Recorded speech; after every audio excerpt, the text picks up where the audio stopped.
मुजीबुर रहमान साहब, जरा आप समझाइए कि मैंने उस वीडियो को देखा और मैं इतनी अहमियत का हामिल मैंने नहीं पाया कि उस वीडियो को पोस्ट किया जाता। अब केंद्रीय मंत्री हैं, इतना बड़ा दर्जा, उसके बावजूद एक आम से आदमी की बातों को उन्होंने वीडियो को पोस्ट किया। क्या मकसद आप देख पाए उस वीडियो का? बेसिकली रिजिजू साहब एक कोशिश कर रहे थे कि उससे कि जो आर्गुमेंट उन्होंने दिया कि इकोनॉमी बर्बाद होगी और इन्वेस्टर्स नहीं आएंगे, इसलिए प्रोटेस्ट करना चाहिए, वो उससे बचाना चाहते थे, जो मेरा समझ में है। क्योंकि वो इतने ज़िम्मेदार जगह पे बैठे हैं, उसमें वो उसको थोड़ा अच्छे से पैराफ्रेज कर सकते थे। जैसा कह सकते थे कि प्रोटेस्ट करना एक डेमोक्रेटिक राइट है, लेकिन ये उसका वजह नहीं हो सकता है।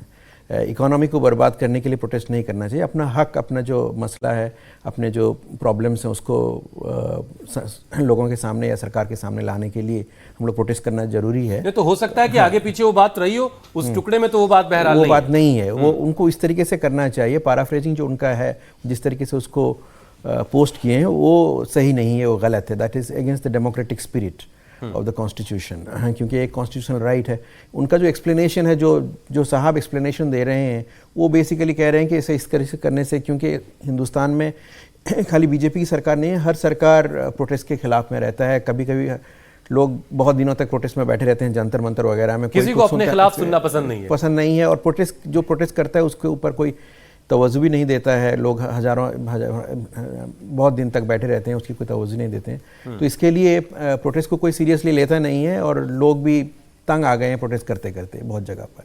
तो वो साहब चाहते हैं कि लोगों को इनकरेज करें प्रोटेस्ट करने के लिए, तो और रिजू साहब चाहते हैं कि प्रोटेस्ट करने का वजह कुछ अलग होना चाहिए, नहीं होना चाहिए।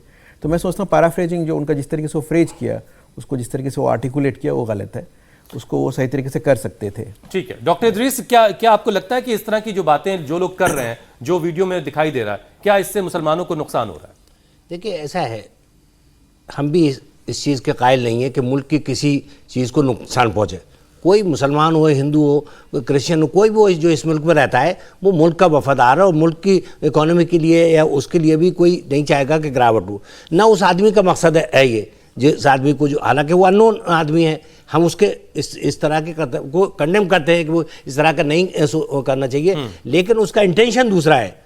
इंटेंशन ये है कि सरकार का अटेंशन हमारी तरफ आए, ये जाता है। हमारी बातों को जो सरकार नहीं सुन रही है वो सुने, और हर प्रोटेस्ट का यही मकसद होता है। तो वही प्रोटेस्ट को उस बता रहा है, लेकिन उसका रिजिजू जी ने उसको गलत करके एक तरह से, और मुसलमान का फेज उसमें है चूंकि, तो वो फेज पहचान लिया उन्होंने, और उसको ये लेबल लगाने की कोशिश की कि मुसलमान मुल्क के जो है इकोनॉमी के लिए अच्छे नहीं है, गिराना चाहते हैं, करना चाहते हैं। इस तरह का एक मैसेज देना चाहते थे, जो बीजेपी का मेन मुद्दा है, जो इशू है, उसी पे उन्होंने ला के उसे कर दिया है। हालांकि उन्हें सोचना ये चाहिए, बहुत से इशू हैं इस मुल्क में, हम उस चीज़ की हिमायत नहीं करते, लेकिन हम अपनी बात कैसे कहें?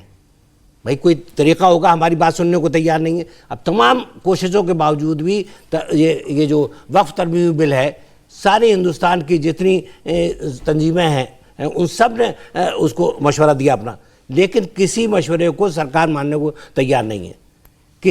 उसके बावजूद एक चीज़ को भी, जितना अपोजिशन के लोगों ने या मिली तंजीमों ने वो अपना इशू रखा था तरमीमी बिल के सिलसिले में, वो एक को भी उन्होंने एक्सेप्ट नहीं किया। तो अब हम क्या करें? ऐसी सूरत में क्या करेगा भाई? हमारे साथ परेशानी है, हम प्रोटेस्ट ही करेंगे, और प्रोटेस्ट के मुख्तलिफ तरीके हो सकते हैं।